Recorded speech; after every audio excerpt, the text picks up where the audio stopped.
আসসালামু আলাইকুম বন্ধুরা, আশা করি সকলে ভালো আছেন। আলহামদুলিল্লাহ, আপনাদের দোয়ায় আমিও ভালো আছি। সকলকে জানাই ইকরাম রিনা চ্যানেল থেকে স্বাগতম। আর বন্ধুরা, আজকে নিয়ে এসেছি তোমাদের জন্য খুব মজাদার একটি পাতুরি রেসিপি। আমরা তো বিভিন্ন ধরনের পাতুরি খেয়েছি, আজ তোমাদেরকে করে দেখাবো এই লটিয়া মাছের পাতুরি রেসিপি।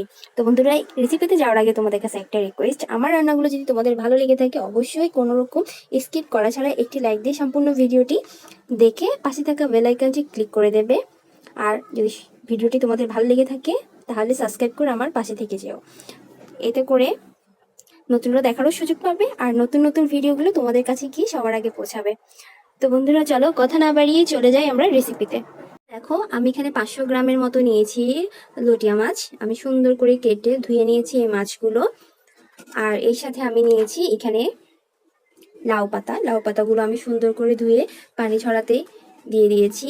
তোমরা চাইলে এখানে কিন্তু মিষ্টি কুমড়ার পাতাটাও ব্যবহার করতে পারো বন্ধুরা। আমি যা পেয়েছি হাতের কাছে সেটা নিয়েছি, তোমরাও কিন্তু যে পাতাটা পাবে সেই পাতাটাই কিন্তু ব্যবহার করতে পারবে। আর এই পাতুর রেসিপিতে কিন্তু মশলা জ্ঞান থাকাটা কিন্তু অতি জরুরি। তো বন্ধুরা, আমি এখানে কি কি মশলা ব্যবহার করছি তা তোমাদের বন্ধুরা, যা যা মশলার প্রয়োজন আমি এখানে তা নিয়ে নিয়েছি। এখানে আমি নিয়ে নিয়েছি একটা বড় সাইজের পেঁয়াজ কুচি, নিয়ে নিয়েছি 4-5 কোষ রসুন, এখানে নিয়েছি 5-6টা আমি কাঁচামরিচ। আপনারা চাইলে এখানে কাঁচামরিচ শুকনো মরিচ উভয় ব্যবহার করতে পারেন, আর ঝালটা আপনাদের উপর ডিপেন্ড করে কমিয়ে বাড়িয়ে নিতে পারেন। এখানে আমি নিয়ে নিয়েছি 1 চা চামচ জিরা, এখানে নিয়েছি আমি 1/2 চা চামচ গোলমরিচ। আর বন্ধুরা, আমার কাছে যেহেতু ব্লেন্ডার করা আদা রয়েছে সেক্ষেত্রে আমি আর গোটা আদা নিব না। আপনাদের কাছে যদি ব্লেন্ডার করা না থাকে তাহলে আপনারা এখানে 1 ইঞ্চির মতো একটি আদা নিয়ে স্লাইস করে কেটে নিয়ে এই মশলার সাথে কিন্তু ভেজে নিতে হবে। তো বন্ধুরা, চলো আমি মশলাগুলো একটু ভেজে নিই হালকা তেল দিয়ে। একটা প্যান বসিয়ে দিয়েছি, এখানে আমি একেবারে অল্প পরিমাণে একটু তেল দিয়ে দিব। আর এই যে এই তেলে আমি পেঁয়াজ, রসুন, মরিচ, জিরে সব উপকরণ ভেজে নিব। আগে আমি পেঁয়াজ, রসুন, কাঁচামরিচ একটু হালকা লাল করে নিচ্ছি, তারপর আমি জিরা আর গোলমরিচগুলো দেবো। তো বন্ধুরা, এই যে দেখো আমি একটু নেড়ে চেড়ে একটু লাল করে নিচ্ছি। তো বন্ধুরা, এই পর্যায়ে আমি জিরা আর গোলমরিচগুলো কিন্তু দিয়ে দিচ্ছি। খুব সুন্দরভাবে আমি জিরা গোলমরিচগুলো ভেজে নেব এই পেঁয়াজ মরিচের সাথে।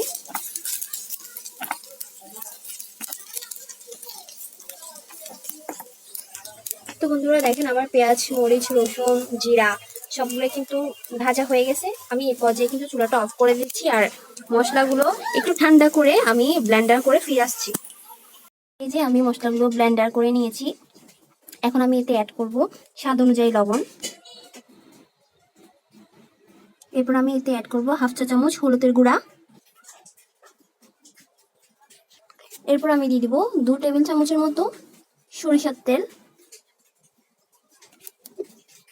এখন আমি সব উপকরণ সুন্দরভাবে মাছের সাথে মেখে নেব।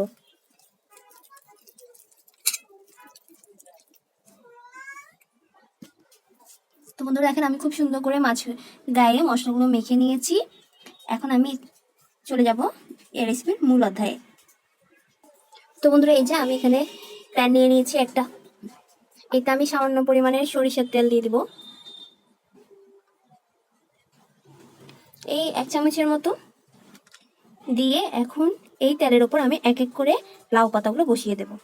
তো বন্ধুরা দেখো, আমি এক এক করে লাউ পাতাগুলো কিন্তু বসিয়ে দিচ্ছি সুন্দর করে।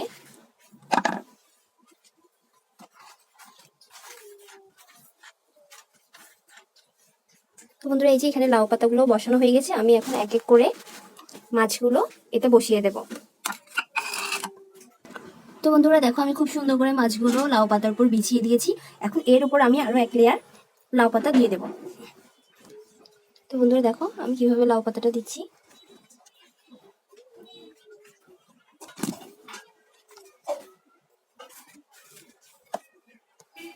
তো বন্ধুরা দেখো, আমি লাউ পাতাগুলো খুব সুন্দর করে সেট করে দিয়েছি। এখন আমি ফ্রাই প্যানে একটি ঢাকনা লাগিয়ে চুলায় মিডিয়াম আঁচে বসিয়ে দেব। তো বন্ধুরা, আমি প্যানটা চুলায় বসিয়ে দিয়েছি মিডিয়াম আঁচে।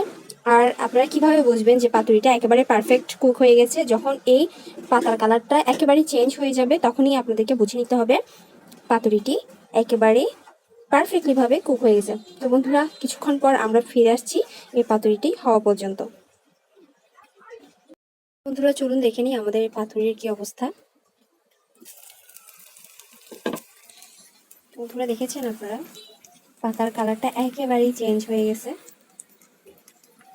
মানে চারপাশে একটু পোড়া পোড়া ভাব আসছে।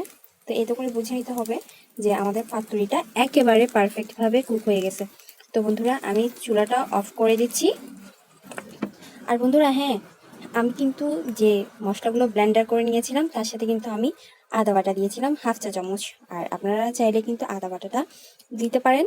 আর না, যদি আদা বাটা না থেকে থাকে তাহলে আপনারা যে 1 ইঞ্চির মতো আমি আদা নিতে বলেছিলাম, ওই মশলাগুলোর সাথে একটু টেলে নিয়ে আপনি একই সাথে ব্লেন্ডার করে নিতে পারেন। তো বন্ধুরা আমি ওই ক্লিকটা দেখাতে পারিনি, তাই আমি আবার আপনাদের বলে দিলাম। তো বন্ধুরা আমি চুলাটা অফ করে দিচ্ছি, ফিরে আসছি আমি পরিবেশন করে। আর এই পাতুরিটা কিন্তু গরম গরম ভাতের সাথে একেবারে জমে খেয়ে হয়ে যাবে। বন্ধুরা দেখো আমার এই লইটা মাছের পাতুরিটা এখনো গরম গরম ভাব বেরোচ্ছে, আর স্মেলটা মাশাআল্লাহ এতটা সুন্দর বের হচ্ছে। গরম গরম ভাতের সাথে কিন্তু খেতে অসাধারণ লাগবে। আর এই পাতাগুলো কিন্তু আপনারা খেতে পারবেন। তো বন্ধুরা দেখো মাশাআল্লাহ কি সুন্দর করে কুক হয়ে গেছে এই লইটা মাছের পাতুরি। তো বন্ধুরা আমি আপনাদের কাছে রিকোয়েস্ট করতেছি, আপনারা একবার হলেও এই রেসিপিটা আপনারা বাসায় ট্রাই করবেন। বাসার ছোট বড় সবাই একেবারে চেটে পুটে খাবে ভাত। তো বন্ধুরা আমার রেসিপিগুলো যদি তোমাদের ভালো লেগে থাকে তাহলে অবশ্যই আমার চ্যানেলটা কিন্তু সাবস্ক্রাইব করে আমার পাশে থেকে যেও, এবং কি নতুনদের দেখার সুযোগ করে দিও। আর এতক্ষণ পর্যন্ত আমার সাথে থাকার জন্য সকলকে জানাই অসংখ্য ধন্যবাদ।